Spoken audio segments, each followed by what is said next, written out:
오늘 이 수업에 나오신 여러분들 주님의 이름으로 축복합니다. 우리 옆 사람과 한번 인사해 볼까요? 잘 오셨습니다. 축복합니다. 감사합니다. 사랑합니다. 네, 오늘 우리 같이 지금 우리가 해야 할 일이라는 말씀으로 우리 느헤미야 1장 1절에서 11절 말씀을 같이 나누고자 합니다. 여러분 내일이 혹시 무슨 날인 줄 아시죠? 네, 현충일입니다. 그래도 쉬는 날이라고 말씀 안 하시네요. 그래요, 오늘 보통 이제 우리가 현충일을 하면 우리가 알고 있는 게 뭐죠? 우리가 우리 나라를 위하여서 전쟁 때 같이 힘쓰고 애썼던 모든 용사들을 또 그 사람들을 기리면서 우리 나라에 힘쓴 사람들을 위하여서 그날을 기념한 날을 우리가 현충일이라고 이야기를 하죠. 자, 그럴 때 여러분에게 한번 좀 물어볼게요. 여러분은 언제 애국심이 생기시나요? 축구 볼 때. 아, 축구 볼 때. 그쵸. 또 언제일까요? 야구 볼 때. 뭐 나라와 나라가 붙을 때. 또 언제가 있을까요? 에? 뭐라고요? 그쵸. 해외에 있을 때입니다. 해외에 있을 때 내 나라에 대한 그 자부심과 애국심이 생겨나가게 되는데요. 요즘 이제 많이 여행을 가게 될 때마다 사람들이 많이 이야기하는 것 중에 우리나라가 진짜 많이 알려줬구나. 우리 뭐 K-팝이라고 할지라도 어찌됐든 간에 우리나라가 참 많이 알려줬구나라고 생각하려 하는 사람들이 많다라고 합니다. 자, 그러면 반대로 어, 아까 말했던 것처럼 그 외국에 있을 때 그 애국심이 생긴다는 것. 내가 그 내 나라로서 대한민국이라는 나라가 참 내게 자부심이 생기고 더 나아가서는 내가 이 대한민국이란 사람이라는 것이 애국심이 생길 때가 아까 말했던 것처럼 외국에 있을 때라고 이야기를 했죠. 자, 근데 오늘 본문의 말씀을 보게 되어지면 외국에 있는 그 사람이 자신의 나라에 대해서 걱정하며 기도하는 사람에 대한 이야기가 나옵니다. 누구죠? 자, 느헤미야에 대해서 이야기를 하고 있습니다. 오늘 본문 1장 1절을 같이 한번 읽어볼까요? 시작. 하갈의 아들 느헤미야의 말이라. 아닥사스다 왕 제20년 기슬로월에 내가 수상궁에 있는데. 아멘. 아닥사스다 왕이 다스린 지 20년 되던 해 기슬로월이라고 이야기를 합니다. 이 기슬로월은 양력으로 치면 11월에서 12월에 해당되는 날인데요. 그러니까 추운 계절이라고 이야기를 할 수 있겠죠.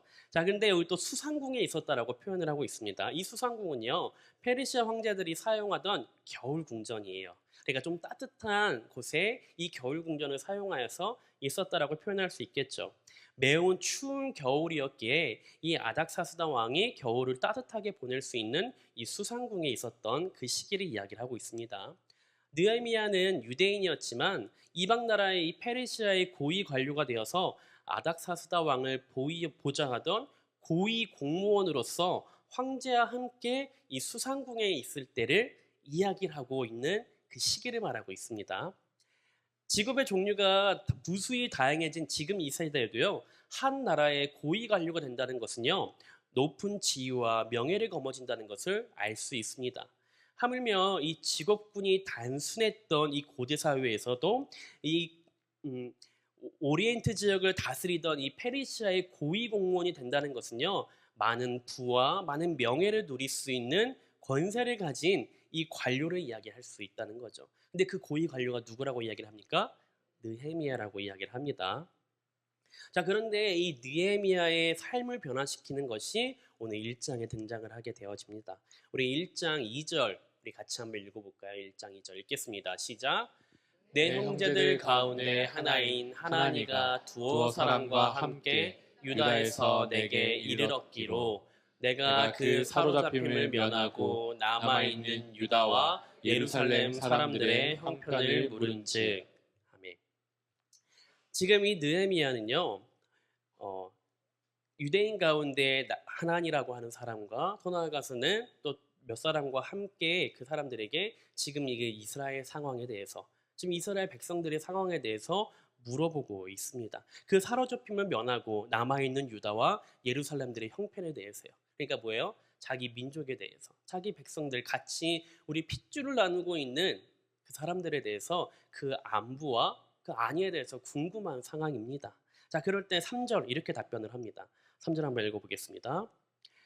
그들이 내게 이르되 사로잡힘을 면하고 남아있는 자들이 그 지방 거기에서 큰 환난을 당하고 능욕을 받으며 예루살렘 성은 허물어지고 성문들은 불탔다 하는지라.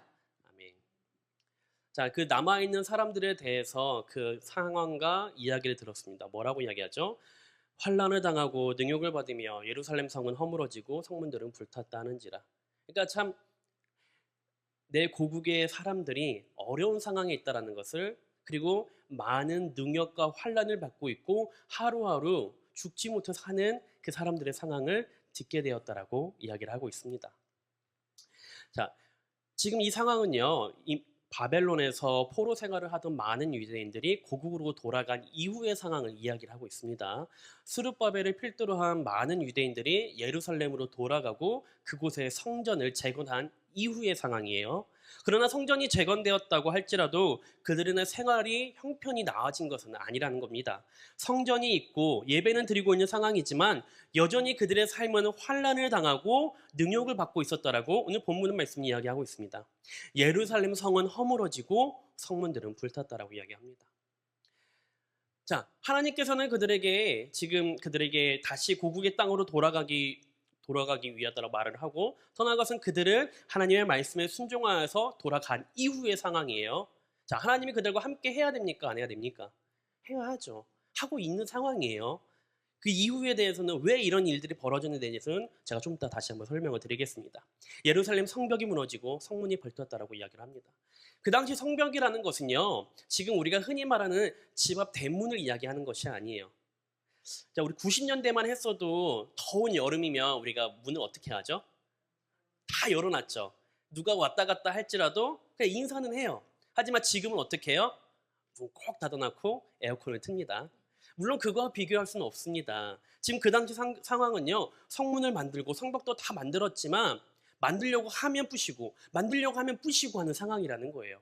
이 성벽이 없다라는 말은요, 그들을 누구도 보호해주고 그리고 어떤 민족이 쳐들어온다 할지라도 방어할 상황이 아니라는 것을 우리가 알 수 있습니다. 주변 나라들도 이 예루살렘의 형편을 잘 알고 있기에 지속적으로 침략하고 약탈해 가던 상황이라는 것입니다.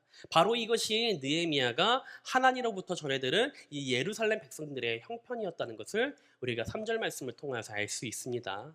자, 그런 다음에 이 예루살렘의 형편을 듣고 난 이후에 느헤미야가 어떻게 반응을 하냐면 4절입니다. 우리 4절 한번 읽어보겠습니다. 시작. 내가 이 말을 듣고 앉아서 울고 수일 동안 슬퍼하며 하늘의 하나님 앞에 금식하며 기도하여. 아멘. 자, 느헤미야가 이 예루살렘의 상황을 듣고 뭘 했다고 합니까? 슬피 울고 기도했다라고 표현하고 있습니다. 1시간도 아니고요, 하루도 아니고 수일 동안 슬퍼했다라고 오늘 본문 말씀 이야기하고 있습니다. 그 슬픔의 마음을 가지고 하나님 앞에 나왔다라고 오늘 본문 말씀 이야기합니다. 오늘 본문의 말씀은 통하여서 우리가 알고자 하는 것은 이것입니다. 나라와 민족을 위한 진실한 기도는 어디서부터 시작을 할까요? 나라와 민족이요. 우리의 귀를 열어서 주변 사람들의 통곡 소리를 듣는 데서부터 시작한다라고 이야기할 수 있습니다. 내 귀와 내 눈을 들어서 내 주변의 상황을 눈을 들어 볼 그 여유와 더 나아가서는 마음의 눈이 열려야 한다는 것을 오늘 본문의 말씀을 통해 알 수 있습니다. 지금 느헤미야는 어떤 상황이에요? 굳이 예루살렘과 그 이스라엘 백성들은 신경을 쓰지 않아도 잘 먹고 잘 살 수 있는 상황이에요. 하지만 굳이 느헤미야는 이스라엘 백성들이 어떤 상황인지 안부를 물어보고 끝난 것이 아니라 그 다음에 뭐 했다고요? 슬피 울며 기도했다라고 오늘 본문 말씀은 이야기하고 있습니다.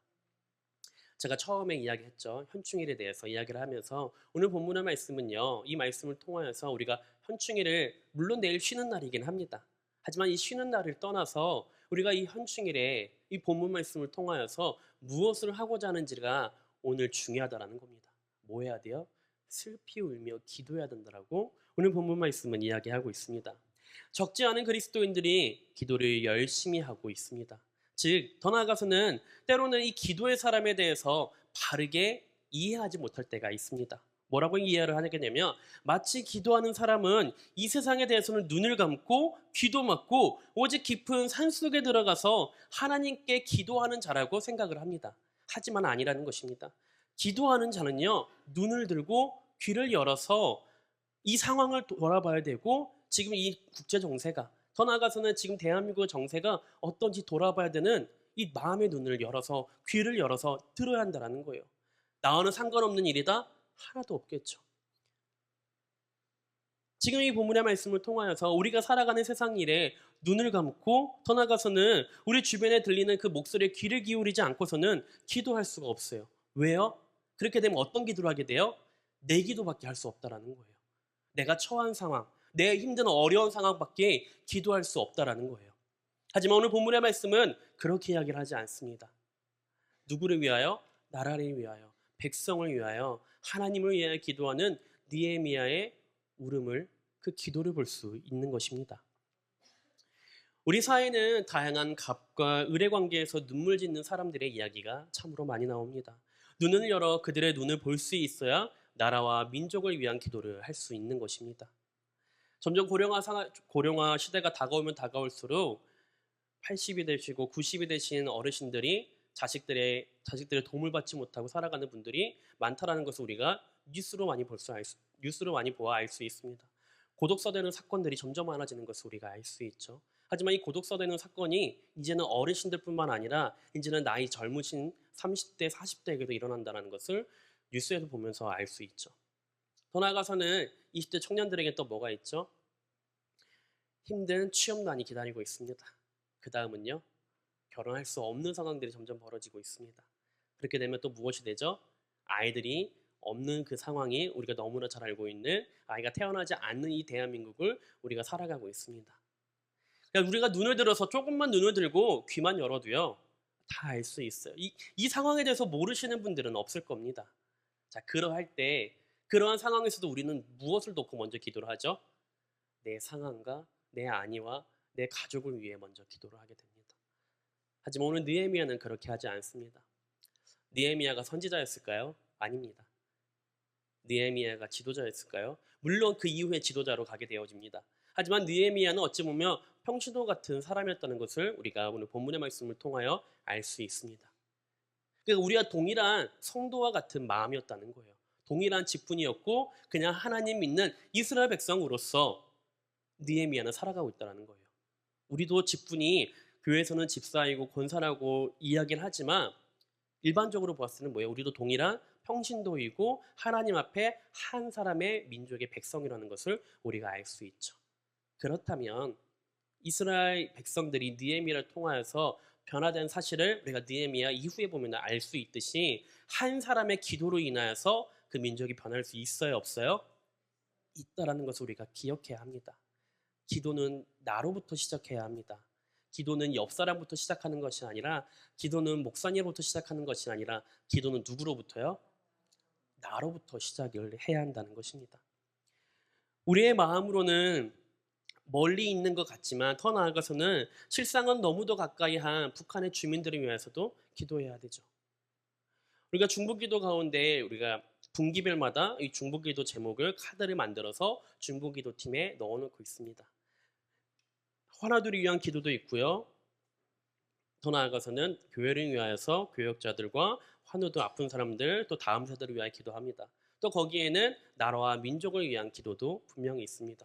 이 나라와 민족을 위한 기도 가운데 우리가 해야 될 것은 중보기도 팀만 기도할 것이 아니라, 우리가 먼저 이번 6월 이 보훈의 달을 맞이하여서, 현충일을 맞이하여서 잊지 말아야 될 것은, 역사를 잊은 민족에는 뭐가 없다라고 이야기하죠? 미래가 없다라고 이야기를 합니다.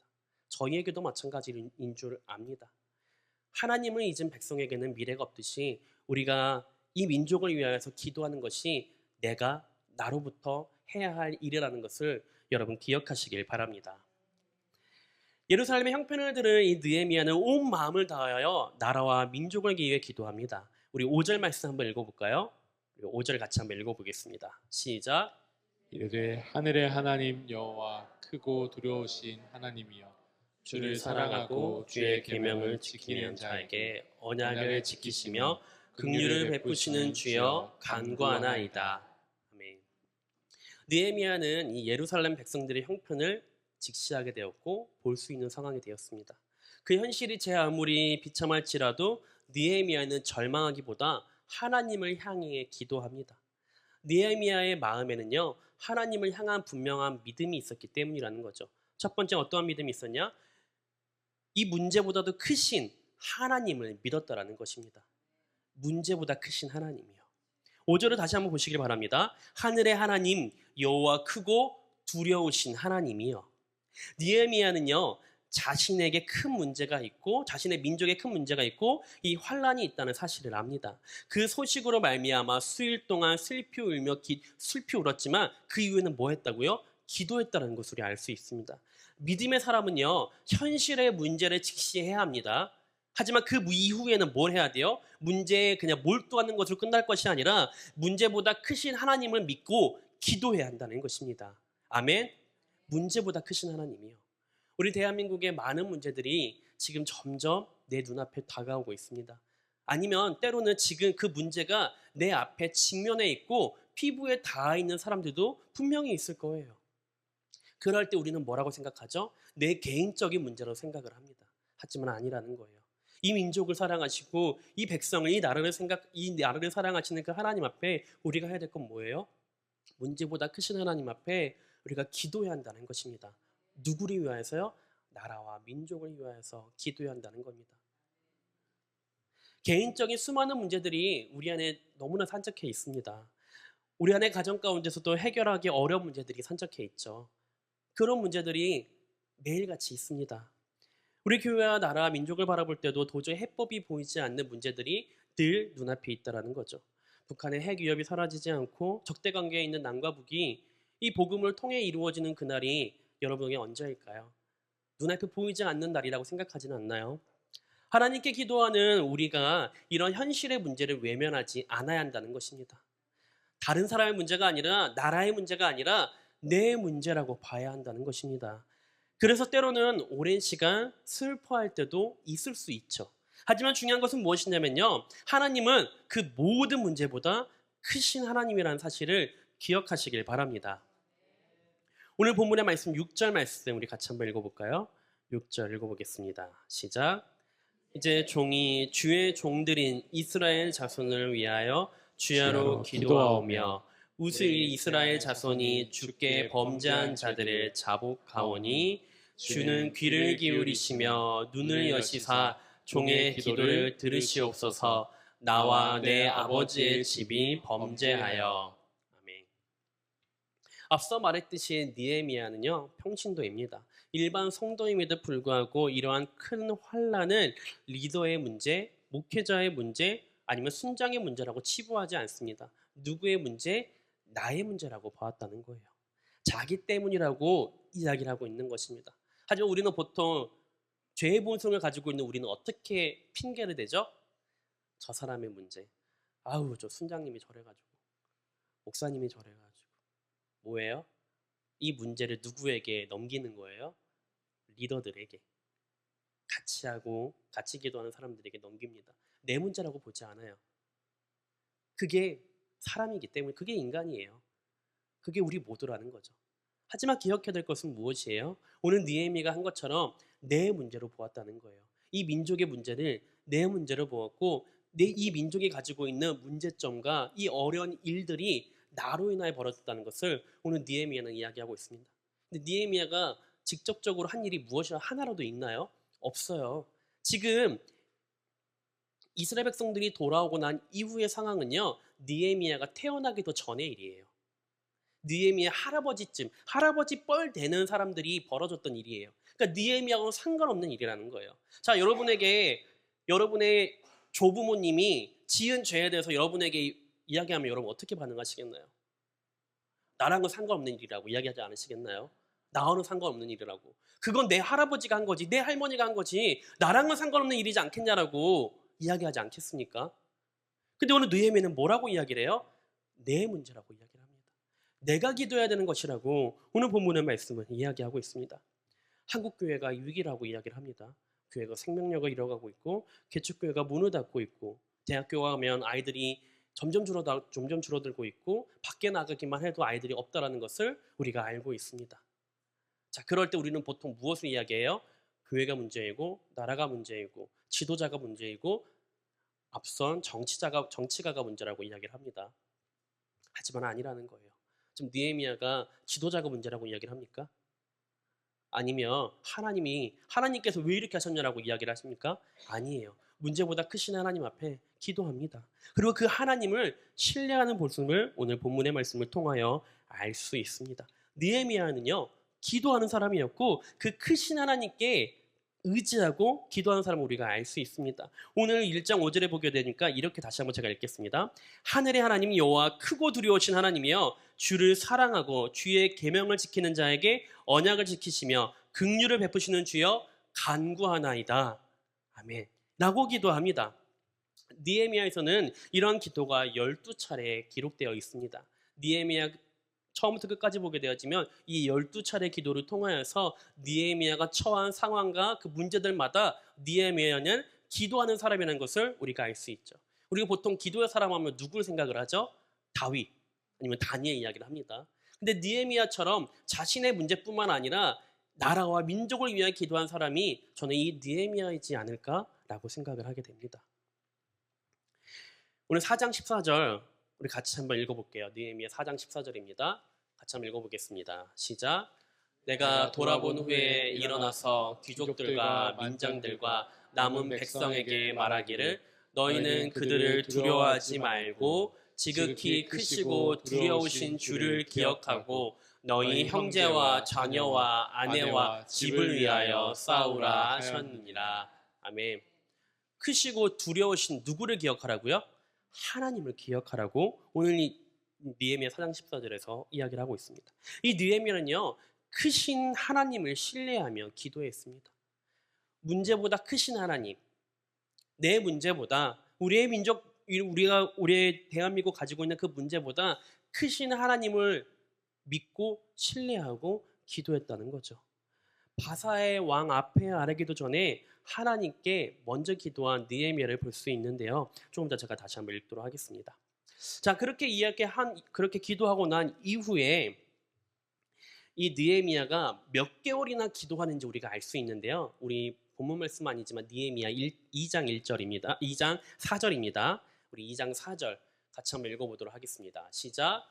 왕이 내게 이르시되 내가 무엇을 원하느냐 하시기로 내가 곧 하늘의 하나님께 묵도하고 아멘. 하늘의 하나님께 묵도하고 기도했다라고 이야기를 하는데요. 제가 2장 1절에 아닥사스다 왕 20년 니산월에 왕의 앞에 나아간 것을 볼 수 있습니다. 자, 그러니까 이 기슬월이 아까 11월에서 12월이라고 이야기를 했죠. 이 니산월은요 1월을 가리키는 거예요.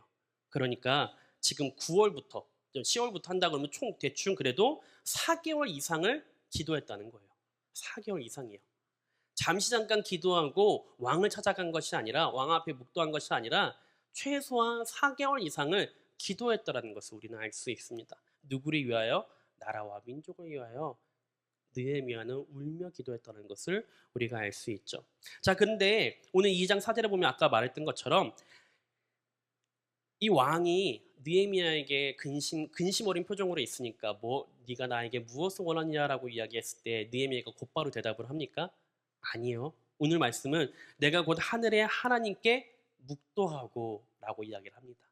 지금 왕 앞에서도 느헤미야는 기도했다라는 거예요. 왕 앞에 바로 대답해도 모자랄 판에 느헤미야는 하나님께 먼저 기도하고 그가 대답할 말을 하나님께 구하지 않았나 생각을 합니다. 왕의 물음을 받고도 직접 하는 것이 아니라 하늘의 하나님께 묵상하고 기도했던 느헤미야. 왕이 묻는데 그 앞에서 기도하고 대답한다는 것 자체가 어찌 보면 왕보다 크신 하나님을 신뢰하고 믿었기 때문에 그것이 가능하지 않았나라고 생각이 들어집니다. 사실 느헤미야를 읽어보면 아까도 말했던 것처럼 곳곳에서 기도하는 말씀을 우리가 볼 수 있게 되어지는데요. 산발랏, 도비야, 게셈이 방해 공작을 할 때에도 느헤미야는 기도를 합니다. 우리 4장 7절에서 9절입니다. 4장 7절에서 9절 우리 같이 한번 읽어보겠습니다. 시작. 산발랏과 도비야와 아라비아 사람들과 암몬 사람들과 아스돗 사람들이 예루살렘 성이 중수되어 그 허물어진 틈이 메꾸어져 간다 함을 듣고 심히 분노하여 다 함께 꾀하기를 예루살렘으로 가서 치고 그곳을 요란하게 하자기로 우리가 우리 하나님께 기도하며 그들로 말미암아 파수꾼을 두어 주야로 방비하는데. 아멘. 무엇을 했다라고 이야기를 해요? 우리 하나님께 기도하고 그 다음에 방비책을 마련하게 되어집니다. 느헤미야는요, 왕 앞에서도 자신을 방해하는 세력들 앞에서도 기도하고 했다라는 거예요. 그 어떤 행동을 취하기 전에요. 느헤미야 한 사람으로 어떻게 그런 놀라운 일이 벌어질 수 있었을까요? 말씀을 보면 아까도 말씀드린 것처럼 느헤미야는요, 문제만 생기면 하나님께 기도했다라는 거예요. 자신의 문제도, 나라를 위해서도, 민족을 위해서도 마찬가지죠. 사실 그에게 닥친 문제는 이것뿐만 아닙니다. 첫 번째 문제는 기존의 이스라엘 백성들이 그 전에 가지고 있던 그 차이점을 극복하는 것도 필요했어요. 이미 귀환하고 있던 사람들, 끌려가지 않고 남아있던 사람들, 성벽과 성문 없이도 생활했던 사람들, 그들에게는 조금 불편할 뿐이지 어려운 상황이 아니었다는 거죠. 그들 앞에 우리 다시 성벽을 재건합시다, 우리 다시 성문을 만들어야 합니다라고 이야기했을 때 그들은 어떻게 반응했을까요? 아니, 우리 지금까지 잘 살아왔는데 굳이 만들 필요가 있습니까? 안 해도 됩니다 라는 그렇게 반대파가 있는 사람들 앞에 이런 상황들도 느헤미야 앞에 있었다는 거예요. 이런 첫 번째 문제뿐만 아니라 더 나아가서는 이스라엘을 밖에서 방해했던 세력, 이 외적 방해도 마찬가지였다는 거죠. 이 산발락과 도비아, 게셈, 이 유대인들이 복구 활동을 하는 것을 왕을 대적하는 것이라고 이야기를 하면서 그들이 성벽과 성문을 재건하지 못하게끔 방해하는 세력들도 있었다라는 거예요. 더 나아가서는 또 다른 문제가 또 이 느헤미야에게 닥치게 되어집니다. 원수들의 외적인 공격도 있지만 이번에는 내적인 문제가 그 안에서 발생하게 됩니다. 일꾼들 가운데서는 낙심하는 사람들도 나오게 되어지고 이 가난한 유대인들이 도움을 청하는 것을 우리가 볼 수 있습니다. 그러니 이 빈부의 격차가 생겨나는 그때에 기근이 시작되어지고 더 나아가서는 먹고 사는 문제가 발생하게 되어지니까 성벽이 문제가 아니라는 거예요. 그들에게는 저 성벽과 성문이 문제가 아니라 자신들이 먹고 사는 문제가 달려있기 때문에 당장 그 일을 할 수 없다라고 이야기를 합니다. 느헤미야는 어떻게 합니까? 자신이 먹어야 될 식량까지도 그들에게 나누어 주면서 이 성벽과 성문을 재건하는 것에 온 힘을 다해 쏟아붓습니다. 아까도 처음에 이야기했죠. 느헤미야는 하나님께 기도했지만 그 기도한 만큼 일사천리로 모든 일이 잘 풀려가지는 않습니다. 그때마다 그 문제가 산적해서 그 앞에 다가오게 됩니다. 근데 그때마다 느헤미야는 뭘 해요? 기도합니다. 문제가 다가올 때마다 느헤미야는 기도했다라는 것입니다. 큰 희생을 감수하면서까지도 느헤미야는 하나님께서 세우신 이스라엘 민족과 그 백성을 위하여 성벽과 성문을 재건한 일에 온 힘을 쏟습니다. 그것이 자기가 가지고 있는 사명이라고 여기는 사람이라는 것이죠. 오늘 본문 7절입니다. 우리 7절 한번 읽어볼까요? 7절 한번 읽어보겠습니다. 시작.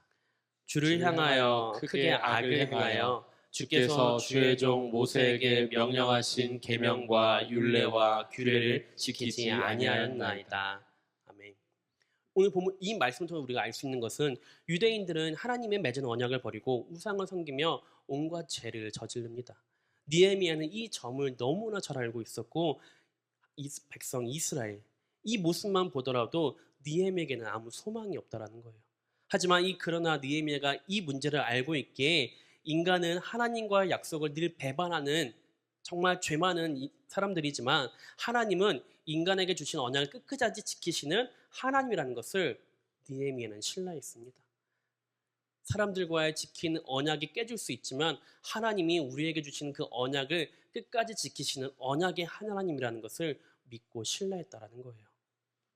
그러한 가운데 우리 9절 한번 읽어보겠습니다. 9절 읽겠습니다. 시작.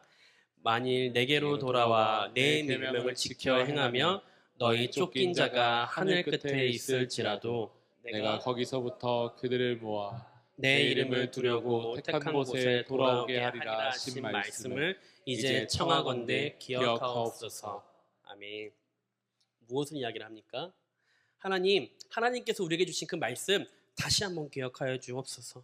내 이름을 두려고 택한 곳에 돌아오게 하리라 하신 그 말씀, 우리에게 주신 그 언약의 말씀 다시 한번 기억하여 주옵소서. 이스라엘 백성을 주님 불쌍히 여겨주시옵소서라고 기도합니다. 지금까지 신앙생활을 하면서 우리에게 주시는 그 말씀, 하나님이 여러분에게 주신 그 말씀이 아마 다 있을 거예요. 그 말씀은 끝까지 주신 그 말씀을 가지고 언약 삼아서 살아가는 아마 여러분이 계실 줄 압니다. 그 말씀 지금까지 그 말씀이 이루어진 분들도 계실 거고 아니면 그 말씀을 끝까지 신뢰함으로 가시는 분들도 계실 거예요. 기억해야 될 것은 무엇이냐면요. 하나님은 우리에게 주신 그 말씀 절대 잊지 않으시고 지키시는 분이라는 사실을 여러분 기억하시길 바랍니다. 느헤미야는 그 사실을 믿었어요. 믿어 의심치 않았습니다. 다시 한번 하나님께 기도하며 그 믿어 의심치 않은 그 말씀을 다시 한번 상고하면서 하나님께 구합니다. 하나님 잊지 마시옵소서. 하나님의 백성 이스라엘 백성들을 주님 잊지 말고 돌봐 주시옵소서라고 기도하고 있습니다. 느헤미야가 그 고백하는 하나님에 대한 믿음이 뭐예요? 문제보다 크신 하나님을 믿었다는 거고 크신 하나님을 신뢰하였고 긍휼히 여기시는 하나님을 믿었다라는 것입니다. 이스라엘 백성들이 애굽에서 종살이하고 난 이후에 더 나아가서는 이스라엘 백성들이 하나님 앞에 순종하지 않고 계속 죄지은 그 이스라엘 백성들을 알면서도 하나님은 놓지 않으십니다. 더 나아가서는 그 놓지 않으시는 하나님을 믿고 기도하던 느헤미야를 오늘 본문의 말씀을 통하여 알 수 있습니다. 그 가운데 우리 11절 한번 읽어보겠습니다. 11절 같이 한번 읽어보겠습니다. 시작. 주여 구하오니 귀를 기울이사 종의 기도와 주의 이름을 경외하기를 기뻐하는 종들의 기도를 들으시고 오늘 종이 형통하여 이 사람들 앞에서 은혜를 입게 하옵소서 하였나니 그때 내가 왕의 술관원이 되었느니라. 아멘. 그때 내가 왕의 술관원이 되었다라고 이야기를 합니다. 근데 그렇게 술관원이 되어진 목적이 뭐예요? 종들의 기도를 들으시고 이 사람 앞에 은혜를 입게 하옵소서. 그가 지금 왕의 술관원이 된 것은 자신이 잘 먹고 자신이 잘 살려고 된 것이 아니라는 것을 오늘 본문의 말씀을 통해 알 수 있습니다. 하나님 앞에 기도하며 이 종의 기도를 들으시고 기뻐하는 하나님께서 기뻐하시는 자의 삶을 살아가게 하여 주시옵소서라고 기도할 때 그가 고위 관료가 됐다는 것을 알 수 있어요. 자신이 잘나서 관료가 된 것이 아니라 자신이 힘이 세서 됐다라고 오늘 본문의 말씀 이야기하고 있지 않습니다. 그러한 가운데 오늘 이 1장 1절부터 11절까지 보게 되었지만 우리가 세 가지 사실을 기억해야 합니다. 첫 번째는 뭐예요? 느헤미야는 하나님 앞에 기도하던 사람이었다는 거예요. 누구를 위하여? 민족과 나라를 위해 기도하던 사람이라는 거예요. 두 번째는 느헤미야는 크신 하나님을 문제보다 크신 하나님을 신뢰하던 평신도 했다는 거예요. 세 번째는 뭐예요? 자신이 그 한 모든 일에 대해서 자기의 공이 아닌 하나님의 은혜였다라고 고백을 합니다. 오늘 본문의 말씀은 여기까지입니다. 이 역사서를 다루다 보면 이야기가 좀 많아지다 보니까 주된 내용을 빼먹을 수 있지만 제가 계속 강조했던 건 뭐예요? 느헤미야가 한 일이 뭐예요? 기도하던 사람이라는 거예요. 기도했고 또 기도했어요. 자신을 위한 기도가 아니라 나라와 민족을 위한 기도예요. 내일은 분명 쉬는 날 맞아요. 하지만 그 이전에 기억해야 될 것은 무엇이에요? 하나님께서 이 땅 가운데 우리를 이 땅에 불러주셨고 이 민족 대한민국으로 불러주셨습니다. 그러면 단 하루만이라도 그게 오늘이라도 여러분 이 수요 예배를 통하여서 나라와 민족을 먼저 위해서 기도하시길 바랍니다. 나를 위해 기도하지 말고 내 앞에 닥친 문제가 너무나 많겠지만 그거 잠시 내려놓고요. 나라와 민족을 위하여. 어떤 기도를 해야 돼요? 이 나라와 민족 앞에 닥쳐진 문제가 너무나 많지만 그 문제보다 크신 하나님을 믿고 신뢰하며 도우실 그 하나님을 의지하며 기도하시길 바랍니다. 지금은요 눈물을요 기도할 때입니다. 눈물로 끝날 문제가 아니라 이 눈물이 내 안에 가지고 있는 애통하는 마음으로 하나님 내게 주신 그 애통하는 마음으로 기도하는 저와 여러분 되시길 주님의 이름으로 축복합니다. 이 수예배 나오신 여러분들 정말 축복합니다. 이 시간을 통하여서 나라와 민족을 위해 기도하며 하나님 지금 이 대한민국에 닥친 문제가 환란이 너무나 많습니다. 사람은 사람을 미워하고 남자는 여자를 미워하고 여자는 남자를 미워하고 그것이 패미라고 이야기하고 너무나 많이 산적해 있는 문제들이 너무나 많지만 하나님 그 모든 문제보다 크신 하나님을 내가 믿고 신뢰하오니 주님 도와주시옵소서. 긍휼히 여겨주시옵소서. 주님 내 기도를 통하여서 하나님의 백성인 우리들의 기도를 통하여서 주님이 일하여 주시옵소서 큰 소리로 기도할 수 있는 저와 여러분 되시길 주님의 이름으로 축복합니다.